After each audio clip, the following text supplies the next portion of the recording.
We're on the verge of the peak holiday season, and I'm afraid that means a number of people will be turning up at airports across the UK with their passport and very sadly finding that they are not being allowed on board because they have inadvertently breached the passport validity rules.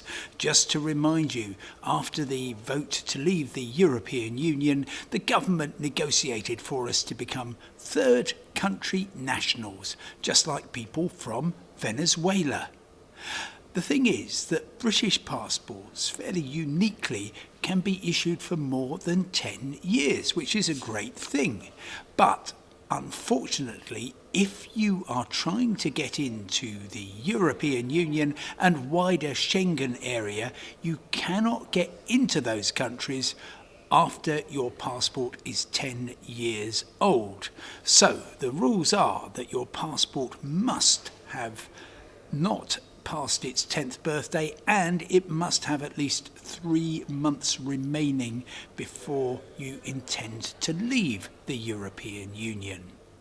That applies only to the European Union and wider Schengen area. There are 2 exceptions. The easy one is Ireland, where British people don't even need a passport to go there. But some airlines, I mean you, Ryanair, require you to have a valid passport to travel. No minimum validity rules though.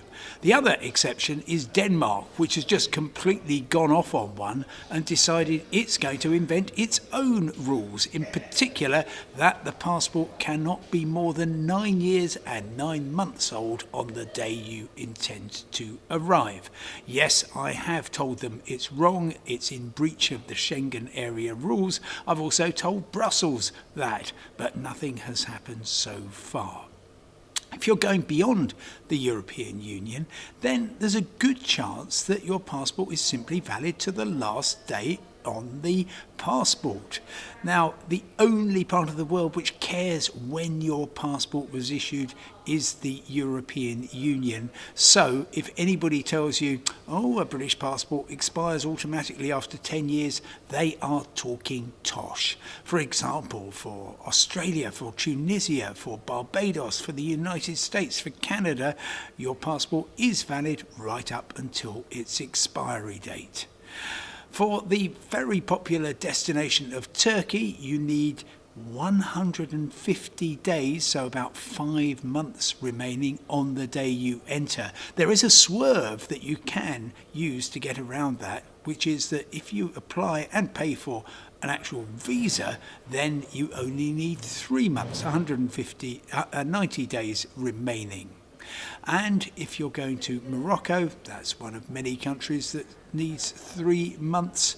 For other destinations such as the UAE, your passport must be valid for 6 months after the day of entry. Worth saying that Dubai and Abu Dhabi Airport also require you to have at least 3 months remaining on the day you transit those airports, even if you do not intend to enter the UAE. Good luck, everybody.